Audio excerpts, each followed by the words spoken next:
What's going on, guys? This is DaWoblefet, and welcome back to more mechanics tests. This week we're going to be looking at some bug reports. I managed the bug reports thread on on Smogon for Showdown, and I've accumulated a number of tests that I want to see how it behaves. I also have a couple other tests that were asked in previous videos that we might get to, we might not really sure. We'll see what comes about of it. But anyway, I'll go ahead and I'll boot into the game. And while I do that, I'll go ahead and we'll discuss the first bug that we're going to be looking at today. It's actually not a Showdown bug explicitly, but it is related. Actually, it is. I think it is bugged on Showdown right now, as far as I know. But anyway. So, there's a data miner out there named Archidate. And he is a very, very smart fellow, great data miner. He knows what he's doing. And so around the time of the first DLC, he released a spreadsheet of move data concerning, like, you know, what the move's base power is, what sort of flags are associated with it. Like, for example, does the move bypass protect? Does the move, I don't know, does it get magic bounced? You know, things like that. And so one of those flags in here is for Iron Fist. And so we've got the moves Wicked Blow and Surging Strikes here. And if I head on over here to the Iron Fist flag, which is Flag Punch, you can see that both of these are true. Now, this is a bunch of nonsense if you have no idea what you're looking at. But basically, what that means is that Iron Fist should increase the base power of Surging Strikes and Wicked Blow. So that'll be our first test today. It really should. I would be shocked if it didn't. Archidate is pretty good with this stuff, and I don't think I've had the move dump here be wrong ever, so you never know, but I don't expect there to be any issues here. So I have like lots of different tests that we're going to be doing today, so let's go ahead and grab our let's see here, Iron Fist. Okay. And I'll just grab another Neuron because we're gonna need like lots of these guys. And I'll just toss all these in here, and we'll see how many of them we can do in one battle. I have no idea how many we can. That's my N-Gas one, so I need my Intrepid Sword one for that one. Here we go. 6 Neuverns. All 6 Neuverns. All right. Okay, let's go ahead and start this up. So obviously all of these are hacked, if it wasn't clear. So, well, what I'm gonna have to do here for Neuvern is I'm going to be using Wicked Blow on myself. So I need to pull up the stats of these guys. They do not have hacked stats so far as I know. So we'll go ahead and get these guys pulled up so I can do that. Wicked Blow is also always going to result in a critical hit, which is important to keep in mind. So this is 130, so it should probably Timid, I'd guess. Yeah, it's Timid 0, so. And then it has 196 defense. Okay. So, according to this, Wicked Blow should do somewhere between 58 to 69 if it's not boosted by Iron Fist. So we'll just go ahead and test that to start off with. So we'll do Wicked Blow, and I'll see if I can KO the other Milcery. I can't actually KO with anything. I'll go for Jungle Healing. See what happens if I go first. Okay. 311 down to 237. 311 down to 237. Let's see here. Down to 237. That was 74 damage. That's an impossible damage roll. If it is, yeah, if I've done all my other math right, but I'm sure it's going to line up if I do give it an Iron Fist base power boost, because that'd be roughly 80 times 1.2, so 96. And 74 is definitely a possible roll with that, which is not surprising to me. So I'll go ahead and pull up Surging Strikes as well. So each hit of Surging Strikes here, were it not boosted by Iron Fist, should be doing between 9 to 11 damage. And I will not. I'll just glare myself. That'll be fine.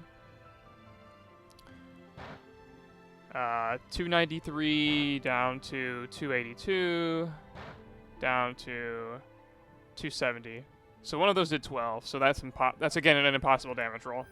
But only I'm sure that is possible with Iron Fist. Let me just make sure that it is. So if it was 25 times 1.2, that's not technically how you do it, but it'd be pretty close. It'd be 30. Yep. And Surging Strikes does lie within that purview. So I'll go ahead and I'll use Surging Strikes again on this guy, because I need to manipulate. Actually, well, I'll go ahead and I'll Surging Strikes my opponent here, because I need to line up my health here. So one question that I had was, okay, good, I did KO him. That's good. Or excuse me, another question that I had was regarding what happens if jungle healing. So on Showdown, for some reason, if you use jungle healing and you are at full HP, I can actually set Magic Room here. No, actually, I should heal. So if you use jungle healing while you're at full HP, and like your other guy has a status condition, so like in the situation I'm just going to generate right now, jungle healing would not heal the paralysis on Showdown, but I'm like pretty sure it should here on Cart. Yeah, it does cure it. That's about what I would have expected. So if both Pokemon are at full HP, then it should fail. I'm not sure if it would fail once or both. I can't remember how. It should be the same failure type as what jungle healing. It does do it, but it failed. Let me see how that actually looks different. Now that I think about it, in the checks done before move success, because that's a but it failed. But I'm pretty sure Life Dew is not a but it failed. While we wait for that to pull up, I can go ahead and set Magic Room. And I believe this guy has a Galarian Twig or whatever. Yeah, it doesn't actually do anything, but we'll just go ahead and Jungle Healing again. So I'll use Magic Room. And then I'm going to test to see if Poltergeist works in Magic Room. I don't remember if it does or not. So, Poltergeist in Magic Room. See if it works. About to be attacked. Yeah, looks like it works just fine. Nothing particularly weird there. So let me make a note. My check's been done before move success is not loading correctly, so I gotta refresh that. Alright. Jungle heal, alright. Works fine. Okay. They are. Okay.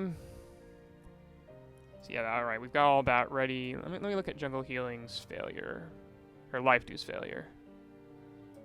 By the way, we're listening to random pieces of OST from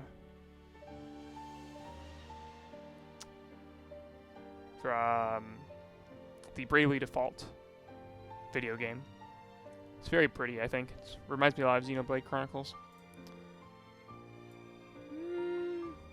Okay, so it looks like Life Dew is... Yeah, Life Dew's failure message looks completely different from Jungle Healing, so far as I can tell. So I might want to track that down. Jungle Healing, but it failed. Compare to Life Dew. I don't remember if Life Dew actually does that. Perhaps I'm just mistaken. Maybe Life Dew does actually do that. Anyway, so that takes care of those 3 tests, so that's good. There's nothing more I can test with this guy, so we can go ahead and just switch to, not this one, but, N-Gas Intrepid Sword would work fine. So I'll swap to this guy, and then I will just kill a turn because I need to make sure that they line up in timing. Actually, I don't think Magic Room will work here because or my Hyper Potion will work because I just sent Magic Room. Unless it bypasses that. It does. Of course it does. Why does Magic Room bypass... Or why do the healing items bypass? That's stupid. Alright, so I'll Sleep Talk. And I'm going to switch into my Intrepid Sword, Noivern. And now you might ask, what am I doing here? So whenever Neutralizing Gas is negated, all entrance abilities on the field will trigger. They trigger in order of speed as well. On Showdown, there was a glitch. Presumably, I suspect it's a glitch. Where if you use Gastro Acid to negate Neutralizing Gas. So you can see the effects of Neutralizing Gas wear off, and then Intrepid Sword raises its attack. But on Showdown, afterwards, this foe used Simple Beam into the Noivern. I think it was like a metronome battle, so that's how this came up. So if I use Simple Beam now into this, it doesn't trigger that again because the Neutralizing Gas doesn't wear off twice. Yeah, exactly. That's what I would have expected, but just making sure. Because, yeah, I don't see that. No, only the first time. I am recording, right? I hope I am. Yes, I am. Okay, good. I feel like a wolf. So we've tested this guy. Tested this guy. Tested this guy. Tested this guy. Got a few more to test. I don't know how many more we can actually test in here. Kind of already tested that one. I don't think we can test that one. Do I have 2 jungle healings? I do. Yeah, let's go ahead and double switch to the jungle healings. Because I can test to see what happens, I don't remember which one of these. I think one of these is faster. I think I made one of them faster. They may speed tie though. I'm not sure.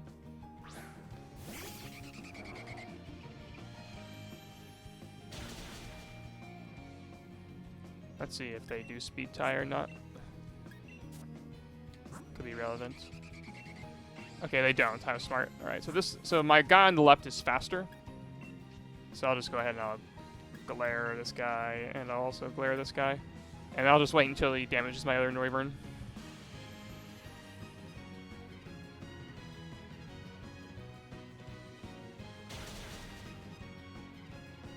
I wonder if I can actually hit my other Noivern with anything. That'd be my only move if I could hit him with anything.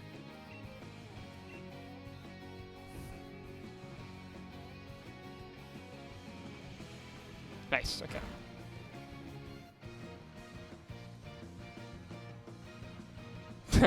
Magician tricked. That's funny. Okay. But now I'll go ahead and I'll use jungle healing, and I'll hope I won't get paralyzed.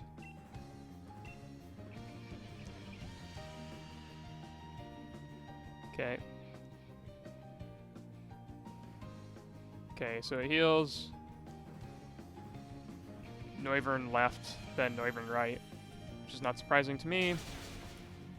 Noivern left, heals left to right. Well, that's not necessarily true. It could be the case that, like, what I'm going to do is I'm going to double switch these guys. And then I'll switch them back in. And I can check to see. Because I believe Life Do always does, it always does the user into the ally.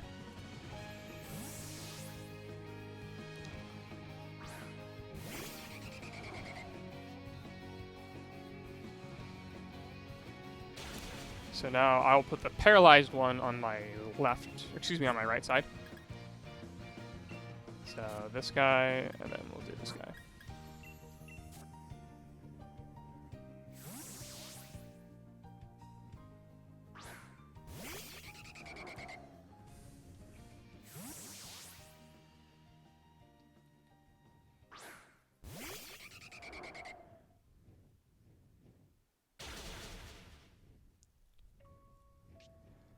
Okay, so now I will go ahead and use, I think I want to still use it with my right side, don't I? Yeah, I'll still use it with my right side guy.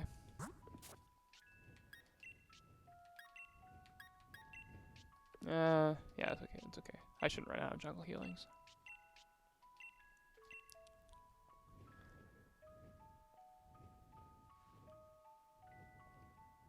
User, and then ally. So it's not left or right. So it could still be by speed. And to rule that out, I just need to use jungle healing with this guy. And that should be sufficient. So I'll just do this, and then I'll glare this guy.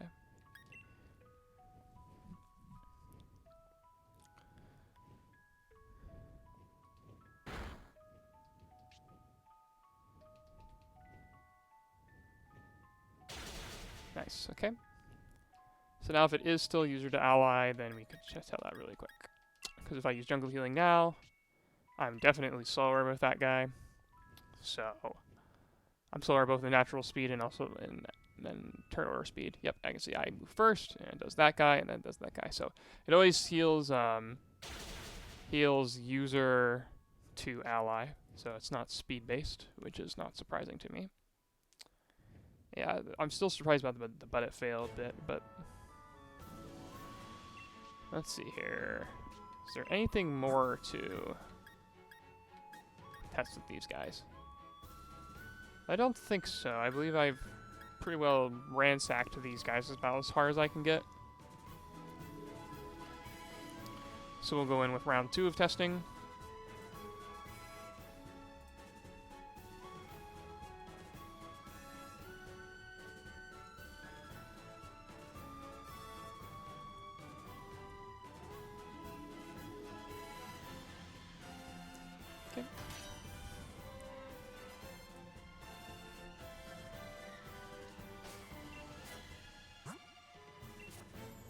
Alright, so let's take out some of the ones we don't need anymore. We don't need you anymore. We don't need you anymore. I will need you. You will be useful. I shouldn't need you anymore. I'll put you up here so I don't get confused. I need you. I don't need end gas anymore. I should actually, I could use that one. I'm not really sure. We'll grab this guy, grab this guy, and we'll grab this guy. This should give me a good range of stuff to test. So, when you did grab Gast. So in these tests, we'll be testing other various things. First test I'm going to do to see is if you use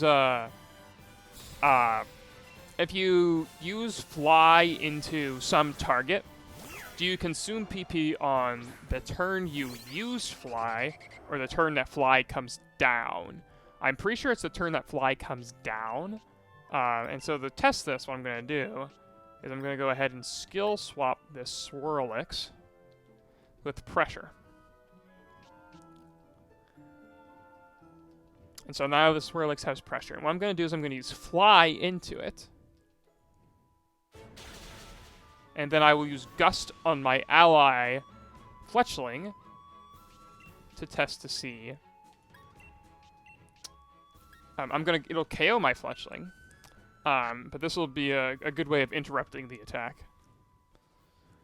Because I don't want you to do like no guard fake out or whatever. That would just take too long. So let's see. First of all, did that consume PP at all? And if so, how much?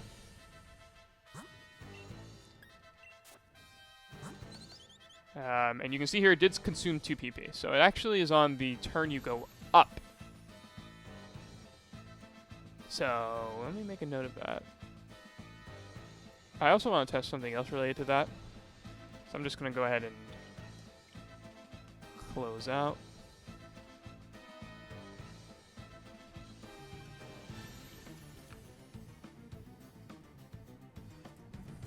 Okay, turn, you use it.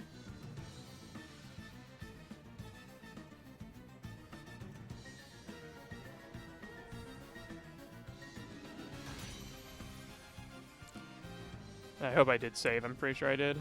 My fletchling. Good. Okay.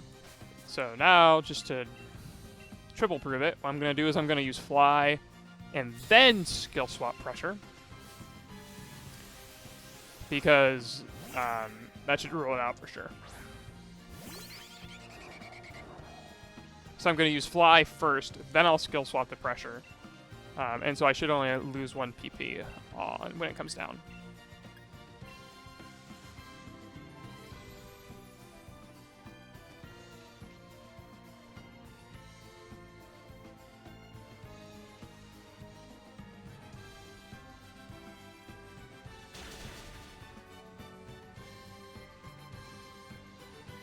And this should make sense because right now you can see I've lost 1 PP already, so I'm not going to lose another one, presumably. I would think. We'll see.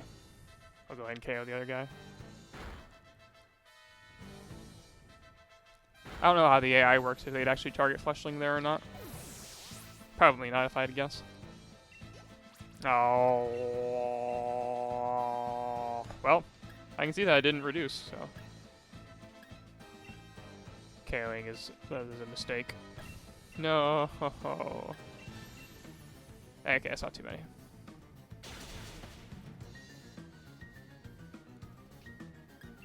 Okay, and you can see, obviously, it did not gain any. It didn't lose any extra PP from that. So it's on the turn that you target, which is interesting to me. Okay, so the next test is with this guy and this guy will do. So, my test here is, suppose you have Berserk and a Sitrus Berry, and you use Super Fang into the Berserk Pokemon, which triggers the Berserk or the Sitrus Berry. And I actually do not remember this. I feel like I think I remember doing it at one point, but I don't remember exactly what I did. So I can use Super Fang here. It doesn't matter if I take any damage. In fact, that makes things a little bit easier. I'll just go ahead and Gastro Acid that Swirlix or something.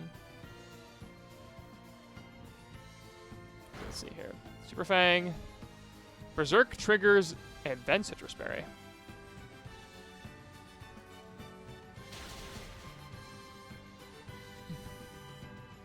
Berserk first, then Sitrus. Sitrus is stupid because, like, I don't know how this is, like, okay, so if I do the same thing again, but now I do it onto an emergency exit one of these guys. So I'm going to do it on my even HP'd one. So we just did that on Berserk, right? So what do you think would happen if I did this on emergency exit? Do you think I would heal? Do you think I would switch and not heal? Like, what do you think was going to happen? I actually don't know. So it looks like I heal, but I don't switch. So, you see, like, it's weird. Like, it's dumb to me. I don't know. I don't think that makes any sense to me, but maybe I'm just not intelligent. I don't know. Like, that doesn't make sense to me, but whatever. Okay. I need to switch into my toxic one and into my odd HP one. Okay.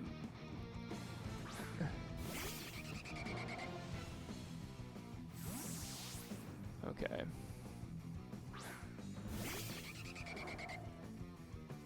Emergency exit plus Sitrus. Sitrus first. No E. Okay. So I'm gonna go ahead and use Toxic on this guy, and I'll just Gastro Acid or something.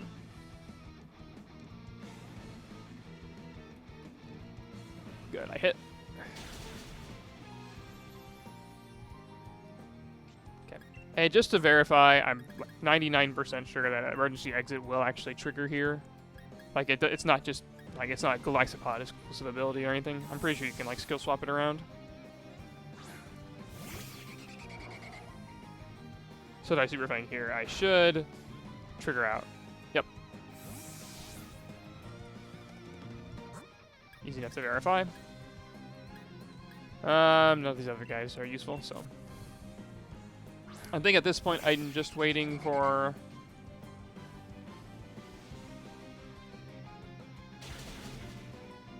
I have to have poison. I want to have poison in particular trigger this.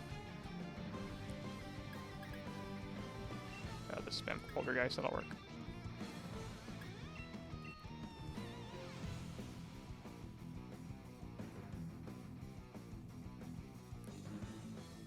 Okay, I should go underneath 50% next turn. Mash through these guys. Okay.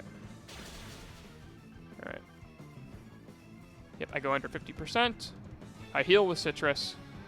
And I don't trigger Sitrus. And I don't trigger it. Okay. That's about what I would expect based on what we just did there. Okay. Sitrus triggers no E.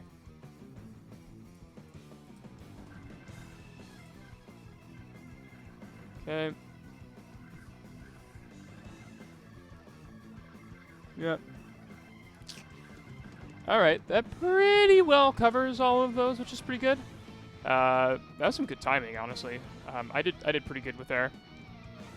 So let's go ahead and I've got a few other tests on here that I still need to get done. There's one I cannot test, which is Stalwart plus Mirror Coat. I won't be able to test that because I can't, like I can give the CPU Stalwart, but I can't give it Mirror Coat. And if I have Stalwart plus Mirror Coats, like I don't think it would make a difference, because I'd have to have both the CPUs would have to target it. Which could be done, actually.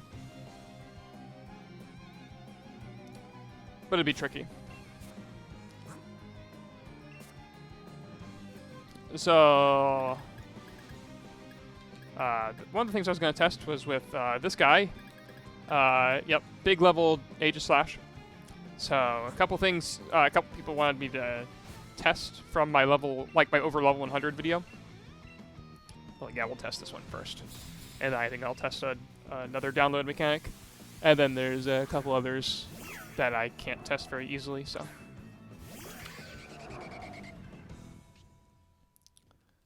Of course I put the pressure one first. So, one of the questions was asked, what happens if you use a full restore on the weakened Aegis Slash and you switch out?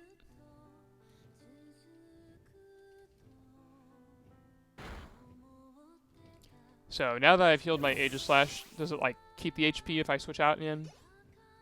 I gained experience. Is that bad? I don't remember. It doesn't look like it's initially bad. Okay. Duh. I cannot do that. Okay. I'll just switch. Actually, I can stay in and use Poltergeist.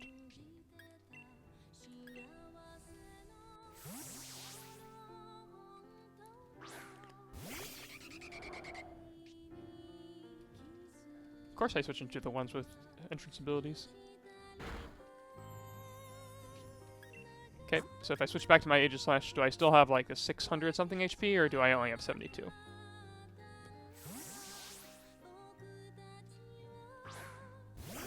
I still have the 633, which makes sense to me. Okay. And so the next thing I'm going to test to see is if Aegis Slash does a form change here, will it reset its stats instantly?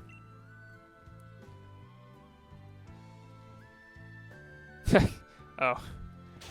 Oh, it's doing the classic not wanting to listen to DaWoblefet thing. Isn't this my age? No, it's not my Aegis Slash. It's not. So I have to wait until it behaves. Oh, it worked. Okay. Good work. Okay.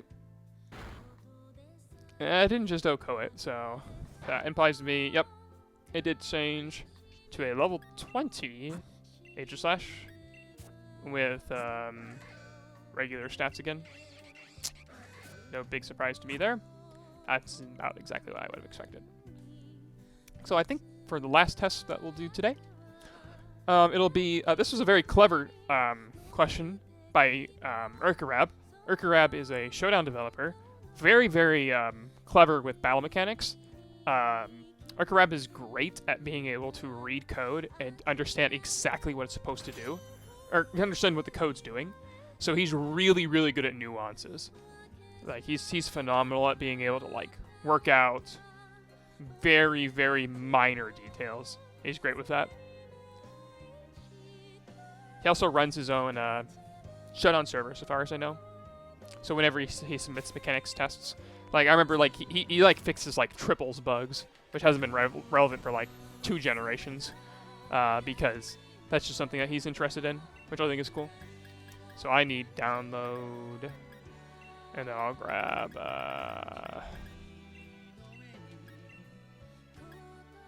that's a real download. Can I have another? Yeah, that'll work. Okay. Oh, the event P2. Nice. So then I just need, like, big U-turn. Okay. Because I know what I'm going to do here. These aren't strong enough. That guy might be strong enough, but... Oh, that guy's definitely going to be strong enough. Yeah. Okay. So my idea for testing this one was... So originally, he had suggested, okay, what if you do, like, double memento and teleport, but I think it'd be simpler just to do, like, U-turn and then KO the Pokemon and then send in download and see what it does. So, like, if download has no opposing Pokemon, like, do you get a special attack boost? Do you get no boost until the next Pokemon comes in? Like, what happens? So, alright, Marnie.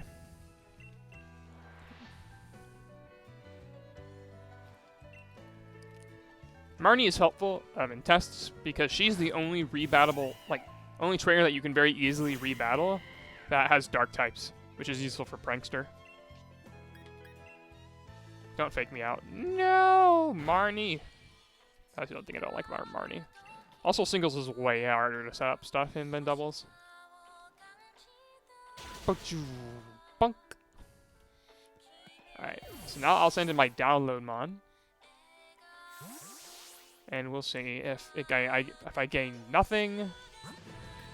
Okay. Okay, do I gain nothing? Do I lose my download boost? Okay, nothing triggered. Do I trigger it now as the next Pokemon comes out? No, I just lose the download opportunity. That's what I would have expected. Okay. You lose the download opportunity. Yep. And I think that'll be good for this round of mechanics tests. I'll go ahead and leave it there. Got a lot of bugs confirmed, which is really nice. I understand a lot more behavior with some other interactions as well, so that's good. Anyway, until next time, have a good one.